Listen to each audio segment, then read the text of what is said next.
Welcome to this specialized training module on AWS networking for Cloudera Data Platform, or CDP Public Cloud.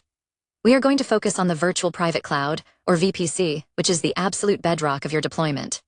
Whether you are setting up a data lake or running transient data engineering clusters, getting the VPC configuration right is critical for security, connectivity, and stability. Let's break down the essential components. Let's start with the core concept. What is a CDP environment? In the AWS context, a CDP environment is essentially a wrapper around your AWS Virtual Private Cloud, or VPC. When you register an environment in the Cloudera Management Console, you are pointing to a specific, logically isolated network within a specific AWS region. This is crucial because all the compute resources your data lakes and data hubs are provisioned as EC2 instances directly inside this VPC. This means the data and compute power remain under your control within your AWS account boundaries, governed by the network rules you define at the VPC level. Visualize the relationship here. At the top, the Cloudera control plane sends orchestration commands. These land in your AWS account. Inside a specific region, like US West 2, lies your VPC. This VPC is the container. Inside that container, the actual CDP workloads, the virtual machines, and databases are deployed. The VPC acts as the secure perimeter for your data. Now, why do we emphasize private subnets? A public subnet has a direct route to the internet gateway, exposing it to the outside world. For enterprise data platforms, we want to minimize this exposure. Cloudera recommends placing your worker nodes, the heavy lifters processing your data, into private subnets. These nodes have no public IP addresses. However, they still need to reach the internet for tasks like downloading software updates or talking to S3. We solve this by routing their traffic through a NAT gateway residing in a public subnet. This acts as a one-way valve.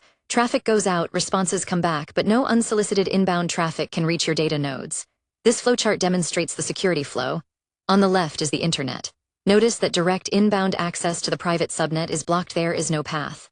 However, when a node in the private subnet needs to communicate out, it sends traffic to the NAT gateway. The NAT gateway, sitting in a public area, forwards that traffic to the internet and routes the response back, ensuring a secure, egress-only workflow. How should you structure this VPC? We don't just use one subnet. Cloudera strongly recommends a multi-AZ architecture consisting of 3 public and 3 private subnets distributed across 3 distinct availability zones. This redundancy ensures that if an entire AWS data center goes offline, your CDP environment remains operational. Furthermore, for services like Cloudera Data Engineering or Data Warehouse, precise tagging is mandatory. You must tag private subnets with Kubernetes. EO/roles/internal elb, one so that Kubernetes knows exactly where to place internal load balancers. Without these tags, service provisioning will fail. Here's the ideal topology. We have an AWS region containing 3 availability zones, AS1, AS2, and AS3. Inside each AZ, we pair a public subnet with a private subnet. This triplet structure highlighted in green for the private subnets provides the maximum resilience for your data lake and data hubs against infrastructure failure. A common challenge is managing private clusters without opening dangerous inbound ports. Cloudera solves this with the Cluster Connectivity Manager, or CCM. CCM acts as an intelligent reverse proxy. Instead of the control plane reaching in, an agent inside your VPC reaches out to Cloudera to establish a secure HTTPS tunnel. Once established, Cloudera sends management commands back down this tunnel. This means you do not need to open port 22 or maintain a bastion host, significantly hardening your security posture while maintaining full manageability. Observe the communication flow. The interaction begins on the left with the CCM agent inside your VPC. It initiates an outbound HTTPS connection to the Cloudera control plane. Once that secure tunnel is shaken hands and established, the control plane can push management commands down to the agent. The agent executes them and returns the results, all without a single inbound firewall rule. Security groups are your first line of defense. They act as virtual firewalls for your instances. You generally manage 2 main groups. First, the Gateway or NOC security group, which handles user access. This needs port 443 open to your user's IP ranges. Second, and most critically, is the default security group for worker nodes. You must allow TCP and UDP traffic on ports 0 through 65535, but only from within the security group itself or the VPC sitter. This is because Hadoop services use random ephemeral ports to talk to each other. If you lock this down too tightly, services will fail to communicate. Here is the traffic logic. The user connects to the gateway security group on port 443. Traffic then flows between the gateway and default security groups to coordinate jobs. Crucially, look at the arrow looping back onto the default SG. This represents the self-referencing rule allowing 0-65535 on all protocols, which is vital for internal node-to-node data replication. DNS configuration is a frequent source of deployment errors. Your VPC attributes enable DNS hostnames and enable DNS support must be set to true.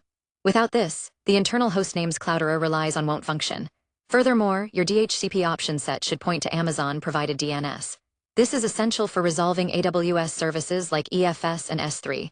Inside the cluster, the free IPA service acts as the authoritative DNS, handling internal node resolution.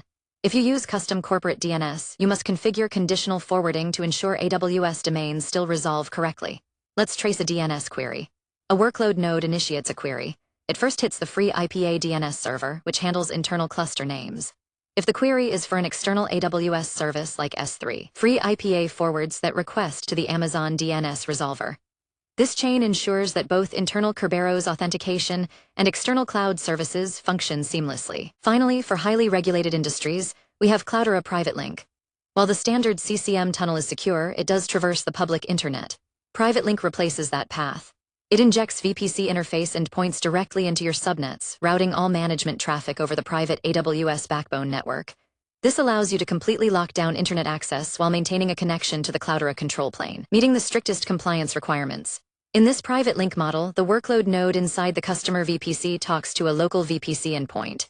This traffic travels securely across the AWS backbone to the Cloudera control plane. Notice the dotted line to the public internet is bypassed entirely. The traffic never touches the public web, ensuring maximum privacy and compliance.